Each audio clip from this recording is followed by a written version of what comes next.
Bonjour, nous continuons d'aller à la rencontre des femmes et des hommes qui font notre agriculture. Et aujourd'hui, nous avons interviewé Philippe Charles, installé dans les Deux-Sèvres. Nous recevrons également Samuel Baudouin, éleveur de chèvres à Mauzé-sur-le-Mignon, qui débattra en duplex avec le célèbre scientifique bolivien, M. Pablo Escrolo. Et tout de suite, nous revenons sur le débat qui agite le pays tout entier. Comment se porte l'outarde canepetière ? En effet, l'outarde canepetière est une espèce d'oiseau qui a connu un très fort déclin ces dernières décennies, et en particulier avec une fonte de ses effectifs de 94% entre 1978 et 2000. Cet oiseau reste actuellement implanté sur certains de nos territoires, en particulier à proximité de 3 projets de construction de réserves et d'une réserve bien connue, celle de Sainte-Soline. En lien avec cette situation, un collectif d'associations environnementales dont ne fait pas partie le collectif informel Bassines Non Merci, avait déposé un recours souhaitant au départ faire annuler les 16 projets de réserve prévus sur les bassins de la Sèvre niortaise et du Mignon. La justice a tranché le 18 décembre en confirmant déjà les 12 projets qui n'ont aucun lien avec l'habitat de l'outarde. Pour les 4 concernés, c'est le papier de dérogation espèce protégée qui manque au dossier. Il était temps de s'en apercevoir après avoir eu les autorisations validées par les préfets de la Vienne, des Deux-Sèvres et de Charente-Maritime. On aime la paperasse puisqu'on estime à 1 année environ les démarches pour obtenir cette dérogation. Une belle touche d'optimisme tout de même puisque le bon sens l'a emporté pour la réserve déjà construite et déjà bien remplie de Sainte-Soline. Les 12 exploitations raccordées à cet ouvrage, cette méga bassine, pourront utiliser l'eau stockée à ce jour durant la période estivale. La vider ou même la détruire n'aurait certainement rien apporté à la cause de la pauvre outarde qui n'avait rien demandé. C'est l'heure de notre débat et nous allons aujourd'hui essayer de comprendre avec vous, messieurs, ce que représente l'évaporation dans les réserves de stockage d'eau. Avant tout, j'ai une question.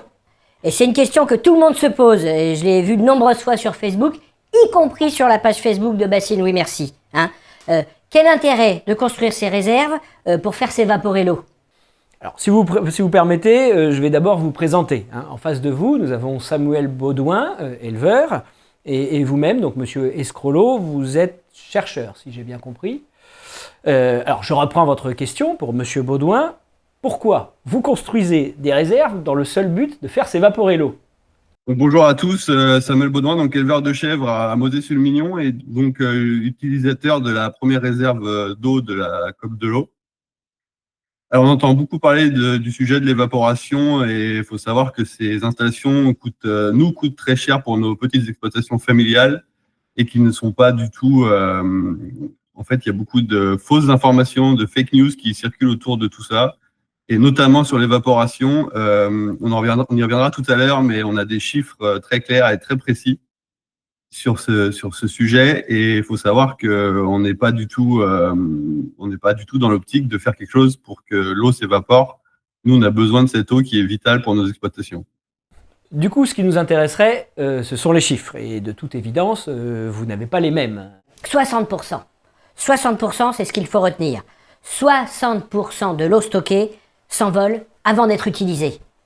Et vous avez des détails sur ce qui vous amène à ces chiffres ? Et évidemment, c'est mon métier. Vous êtes présentateur, votre métier c'est de présenter. Alors moi je suis chercheur, mon métier c'est de chercher. Et des fois je trouve. Alors j'ai fait ma thèse en Bolivie sur de l'eau stockée pendant 1 an dans une bassine. Il y a des méga bassines en Bolivie. Non, une bassine, un récipient en plastique. Donc j'ai rempli d'eau, vous voyez. Après j'ai mesuré, j'ai déposé cette bassine dans la rue, dehors. Bon, j'ai demandé à un voisin de me la garder parce que je suis pas toujours là. Et puis ensuite je suis revenu, j'ai repris mes mesures et puis. Oui, c'est bon. On a compris l'idée et à la fin il y avait moins d'eau, c'est ça ? Eh oui, 60% en moins. Bon.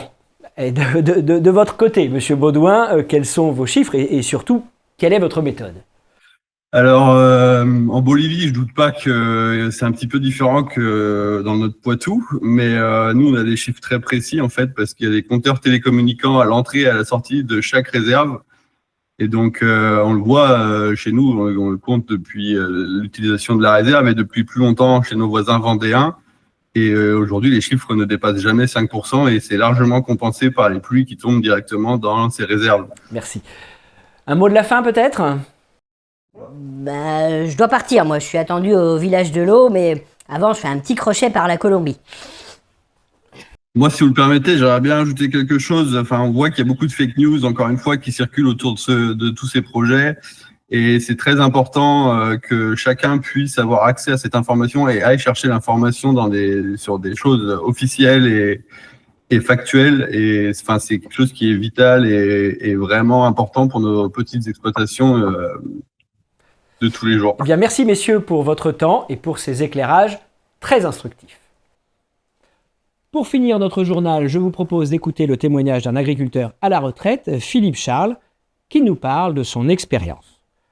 Quoi de mieux en effet qu'un agriculteur pour parler d'agriculture ? Et ce n'est pas M. Escrolot qui me contredira sur ce point. Ce témoignage est accessible en un clic sur la page Bassine Oui Merci, la page Facebook. Et s'il vous reste quelques clics dans la souris, vous pouvez en consacrer un de plus pour liker et un dernier pour partager. Vos commentaires sont évidemment les bienvenus, c'est un petit peu plus compliqué, ça se passe avec le clavier. Simplement une demande, restons cordiaux, mais l'humour n'est pas interdit. Ce journal est terminé, je vous donne rendez-vous le mois prochain. Abonnez-vous.